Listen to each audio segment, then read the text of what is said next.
اس وقت کی بیحد اہم خبر، منی لانڈرنگ کیس میں سابق آپ کاؤنسلر طاہر حسین کی تحویل میں توسیع کی گئی ہے۔ دہلی کی ایک عدالت نے 10 سپٹمبر تک تحویل میں توسیع کی ہے۔ آپ کو بتائیں کہ سابق آپ کاؤنسلر طاہر حسین انفورسمنٹ ڈائریکٹوریٹ کی تحویل میں ہے اور منی لانڈرنگ کیس میں طاہر حسین کی تحویل میں یہ توسیع کی گئی ہے۔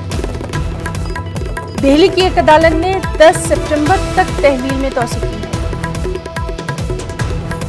سابق آپ کاؤنسلر طاہر حسین کی تحویل میں 10 سپٹمبر تک کے لیے دہلی کی ایک عدالت نے توسیع کی ہے۔ انفورسمنٹ ڈائریکٹوریٹ کی تحویل میں ہے سابق آپ کاؤنسلر طاہر حسین۔